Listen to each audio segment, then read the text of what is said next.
All right, keep in mind, you guys, I was pretty tired when making this video, and I was a little all over the place. I think I even called a solid state drive a SATA. I did not mean to. I know myself. Okay, it was just I was just a little, I was just a little out of it, but my bad. So that's why I'm gonna be voice recording the intro and outro because I was all over the place. But anyways, I made it easier for you guys to understand by putting the specs in the middle of the video. I might put them in the description even more specifically because I didn't want to put all these stats that nobody knew about. So if you're really into that type of stuff, I'm gonna put it down below. But yeah, I'm not gonna hold y'all too long, waste any more time.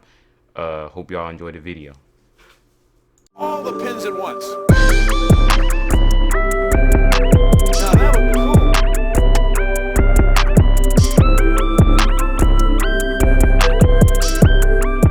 2 terabyte Wonder Disc passport on here. Basically, this is for where I put my videos, intros, and all those important files to go into my content creation on. So when I'm done making or editing a video, I have it go straight to here so it doesn't take up storage on the PC. Not like it matters because it's almost out of space anyways, just why I added a drive. But for the case, get a good look at it. This is the iBuyPower ARC 647 case. It's very old, has a little disk drive and everything, just to show you how old it is because y'all young kids ain't know nothing about that. But let's hop inside the PC, shall we? I just wanted y'all to know I'm in a very awkward position right now. This hurts really badly. But let's get through it. So as you can see, the case comes with 3 slots for SATA drive and 3 for hard disk. So let's start off with the storage. So for the storage, nothing too fancy. Just 2 hard disks, Blue Caviar drives, Wonder Disk, obviously. I believe, if I'm correct, let me move the slot a bit. Which one is? So in total, it's 3 terabytes. It's not gonna let me move the slot, but. So basically, I used to have 1 terabyte, which is basically this computer was a pre-built, honestly. But I took out every single part except the drive that came with it and the DVD drive. But everything else, like all of this stuff, I changed up. But I obviously kept the drive so I could keep my data. But anyways, I'm done now. So essentially, I have a terabyte drive and I wanted to get storage. So I got 3, and I was gonna get a 4 terabyte. So I was gonna have a total of 7 terabytes. Now, a terabyte is 1,000 gigabytes, so in total I was gonna have 7,000 gigabytes. But I'm like, well, they said that you should really buy storage as you use it. So I'm like, it's done for me. If it took me like over 3 years, I'm sorry, like 4 to 5 years actually, to go through 1, I don't think I'm gonna be going through 7 anytime soon. So I was just gonna chill on that. And if it's that deep, I can always get some SATA drives, much simpler solution. But yeah, that's about it. For the power supply, I use a Seasonic Focus Plus. It's 80 plus gold actually. So you see it on the top right there. Let me get into it. 80 plus gold. It's pretty good quality. The watts on it, I believe, is 550, if I'm not mistaken. Okay, so I was correct. It was 550 watts, which is pretty good for what I have. I could upgrade it, but I feel like 550 was good. I should have got 600 though. That probably would have been better, but I wanted to save a little more money. But the things with PCs, you don't want to go too cheap, so I try to be a little smart with how I did it. So I was aware of the fact that I didn't want to save too much money, but I feel like I saved a good like 20, 30, or maybe $40. I believe it was a good amount on just getting the 550 because that's all I needed, and it's more than enough than what I need right now. As far as the motherboard, you guys, the motherboard is a AMD motherboard. Yeah, I'm an AMD person. You could probably see it from right here. But the motherboard is a B450 Gaming Plus RGB on the bottom. Let me turn it on for y'all real quick. No anything RGB about it. It's literally that one aspect. Like, I thought it was gonna be like the whole board, but yeah, it's a red theme motherboard. And as far as the fans go, all right, anyways, for the fans, so the fans, these ones came with the case. This one right here and the one in the front, you can't see it, but it's like right there in that little crack.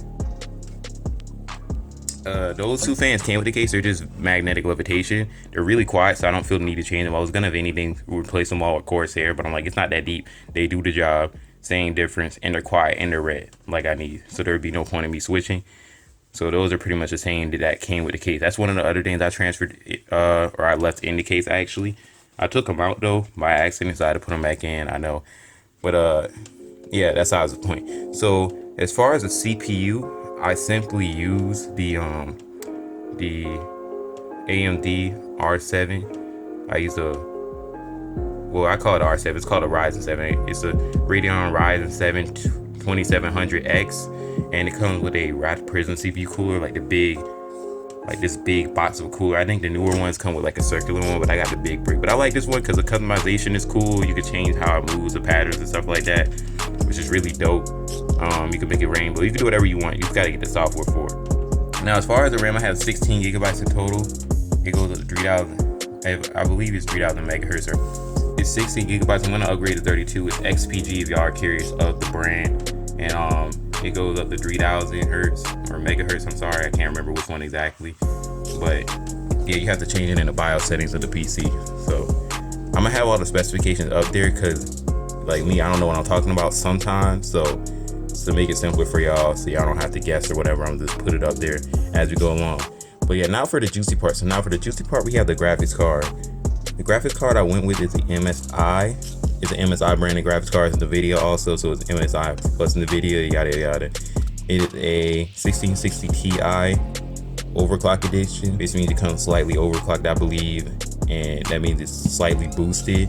So this card is literally about as good as a 1070 in a sense, because if you're looking at it from a frame rate standpoint, the frame rates literally are like a couple off. So you would get 54 on certain games, you might get 50 on this one, 53 maybe.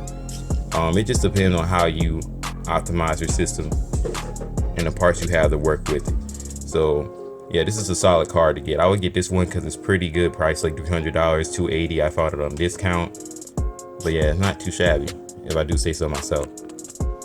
All right, so sorry about the confusion or whatever. I was being weird or whatever. I'm a little tired, as I already said in the intro. But if y'all want to see an update on this PC when I add M.2 drives, when I go to update it, add more hardware inside of it, make sure to let me know. Also, if y'all want to see a setup tour, not a PC tour, but an actual view of how I make my videos now and the new stuff I've gotten to make my setup better, make sure to tell me down below also, and I'll see y'all in the next video. Hopefully it's like Mortal Kombat or something. I don't really know.